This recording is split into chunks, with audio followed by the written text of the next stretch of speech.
acteur de l'événement. Nouvelle édition du journal, bienvenue à tous et merci d'être avec nous sur Télé 50. 720 couples de militaires de forces armées de la République démocratique du Congo viennent au même moment de se mettre en règle avec l'Église par la bénédiction nuptiale, une cérémonie organisée par l'Association des épouses des militaires et des policiers, parrainée par la Première Dame de la République démocratique du Congo.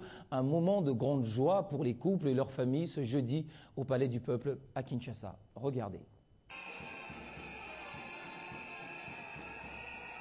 Ils ont pris l'engagement de se rester fidèles pour toute la vie. Et seule la mort pourra les séparer. Un moment de grande émotion, la consécration d'un consentement d'union entre ces 720 couples des militaires des forces armées de la République démocratique du Congo. L'association des épouses militaires et des policiers l'a ainsi souhaité avec l'appui de la Première Dame, Marie-Olive Limbé-Kabila, qui encourage tous les hommes engagés dans cette union à sécuriser leurs femmes par l'accomplissement de cet acte. Les couples mariés qui sont à l'honneur particulièrement aujourd'hui, encore une fois, je vous salue au nom tout-puissant de Dieu et de notre Seigneur Jésus-Christ. Une dernière étape qui intervient quelques jours seulement après l'accomplissement de ce devoir devant l'officier de l'état civil. Un ouf de soulagement surtout pour ces heureuses mariées, enfin rassurées de l'avenir de leurs unions. En tout cas, nous sommes reconnaissants envers cette maman, la Première Dame. Elle nous a aussi prodigué des conseils. Nous sommes très reconnaissants envers elle. Ça fait 16 ans que nous sommes mariés, mais on n'était pas en mesure de réaliser cela. Mais c'est grâce à la Première Dame que nous venons de le faire. Il faut rappeler qu'au mois de mars dernier, une centaine de couples au sein de la police nationale congolaise avaient régularisé leurs unions devant l'État et l'Église du Seigneur, le législateur par excellence du mariage.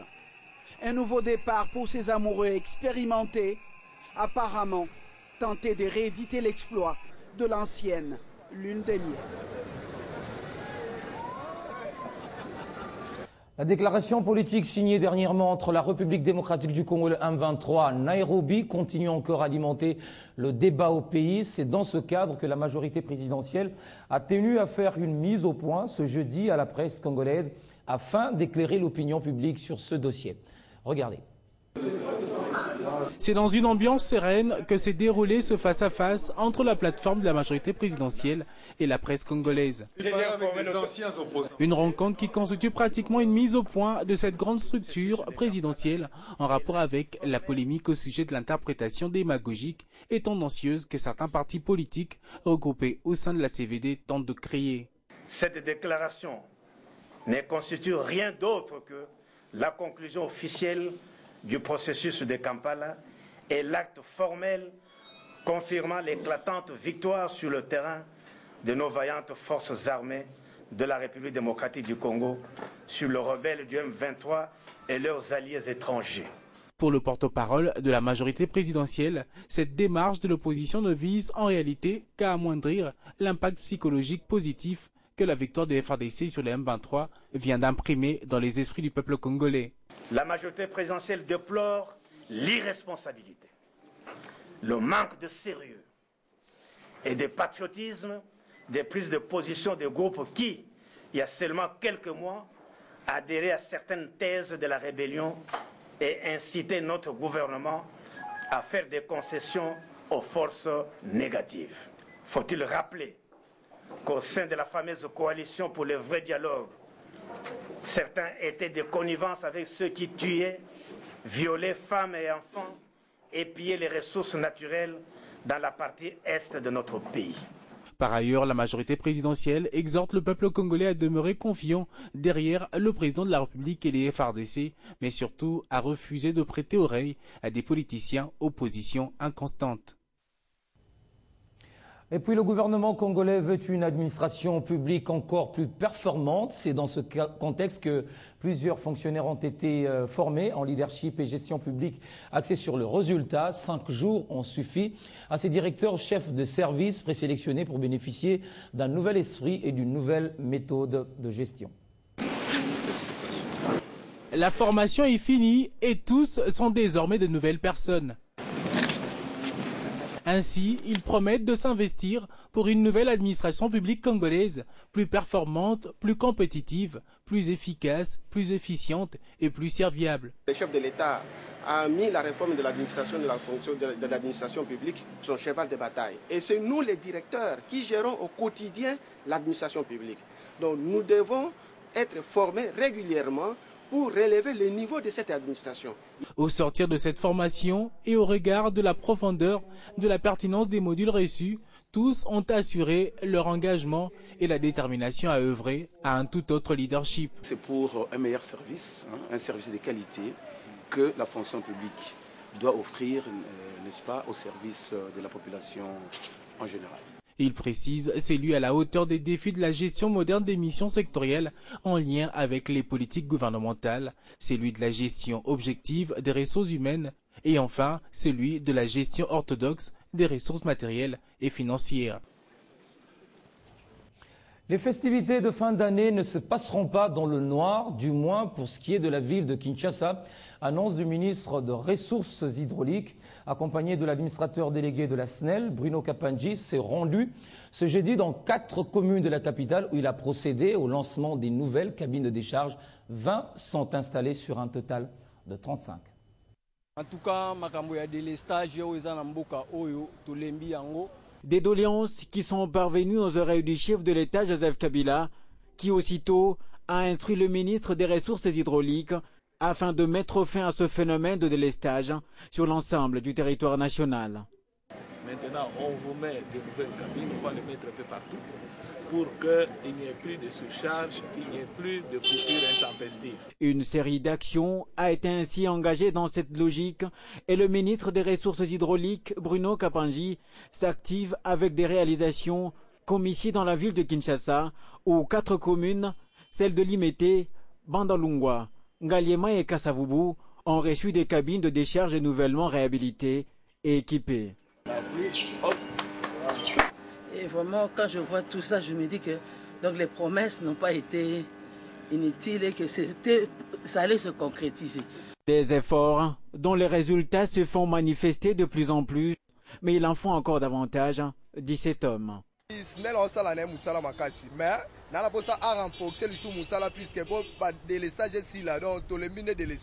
Un geste qui mérite aussi des encouragements. Ça fait plus de 45 ans, moi qui vous parle, je suis né dans ces quartiers. On n'a jamais eu le courant d'une manière officielle. Alors grâce à son excellence, mais c'est le président Joseph Kabila Kabange que moi personnellement je considère comme la racine principale, pivotante du développement du Congo. Il fallait que Kabila vienne dans ces pays pour que les pays deviennent ce qu'il est devenu aujourd'hui. Le gouvernement congolais est donc déterminé à tout mettre en œuvre pour rétablir l'énergie électrique sur l'ensemble du territoire national. Rendons-nous au Bas-Congo où le groupe Perenco s'illustre comme acteur économique et social de premier rang. En collaboration avec le comité de concertation et de développement de Mwanda, cette entreprise pétrolière réalise des actions sociales dans les domaines des infrastructures, de la santé, de l'énergie, de l'emploi et de l'environnement. Nos reporters ont visité quelques actions sociales de cette entreprise au nord de la cité de Mwanda. À Yema, à la frontière avec l'enclave de Cabinda, Perenco développe le projet pilote d'agroforesterie qui va s'étendre sur 170 hectares en 8 ans. Un projet très bénéfique pour l'environnement que Perenco indique défendre en atténuant les effets de la pollution lors de ses exploitations du pétrole.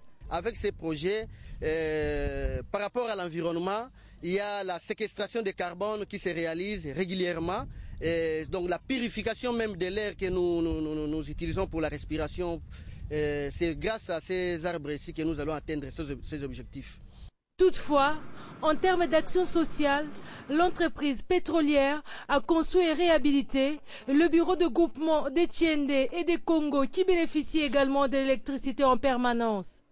Ancien Foumou, hormis l'école, la zone de santé, l'orphelinat Perenco a doté les pêcheurs des matériels et d'une chambre froide. Ici, on ne voit pas trop les choses en termes de pollution de l'océan Atlantique. Le courant a changé les activités sur le terrain et surtout pour l'axe de la pêche. En tout cas, elle contribue beaucoup parce que vous pouvez avoir les poissons vers le soir. Vous pouvez quand même garder ça jusqu'à demain pour la consommation et puis la vente. Retour à Mwanda, l'école GESCOM a bénéficié d'un nouveau bâtiment.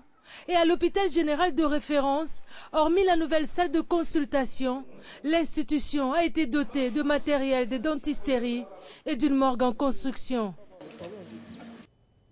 Du sport à présent, c'est désormais officiel. Le stade de Martyrs de la Pentecôte sera fermé dès ce vendredi 20 décembre. L'entreprise chinoise Pan China Construction et le gouvernement congolais ont signé un contrat sur le projet de réhabilitation de ce complexe semi-sport en prévision de l'organisation par la République démocratique du Congo de la Coupe d'Afrique des Nations de moins de 23 ans en 2015. Selon le secrétaire général au sport, le plan complet d'exécution de ce projet ne pourra en aucun cas handicaper le déroulement du championnat de la division 1. On l'écoute. Je confirme que le stade sera fermé le 20. Cela d'ailleurs est confirmé par la lettre de la société Pan Construction de Chinois. Mais vous avez suivi aussi que l'administrateur gestionnaire du stade a pris un certain nombre d'engagements. Nous avons demandé à l'administrateur d'aller voir les Chinois qui ont demandé qu'on ferme le stade. Si les Chinois autorisent à l'administrateur, au moment où le stade sera fermé, qu'on organise quelques manifestations, ça c'est un problème entre les Chinois et l'administrateur général. Mais nous avons respecté les clauses de ce texte, nous avons fermé les stades. À partir de demain, ça va se fermer. Normalement, les Chinois vont travailler jusqu'en avril 2015 parce que la deuxième équipe de la CAF viendra contrôler les stades en avril 2015. Parce que les stades doivent être prêts 3 mois avant la compétition. Donc, comme la compétition pourra avoir lieu vers juillet 2015, donc il faut qu'au plus tard en avril, ce stade soit complètement, totalement réhabilité. Pour le championnat national, c'est difficile. Ça va aller au niveau de Tata Raphaël, il n'y a aucun problème. Parce que là-bas, les travaux pourront commencer vers février-mars. Même le président de Veur Club, qui a posé le même problème, on va le conduire auprès des Chinois. Est-ce qu'une rencontre sportive ne va pas perturber les travaux? C'est ça. Donc, ce sont les Chinois qui vont répondre à cette question.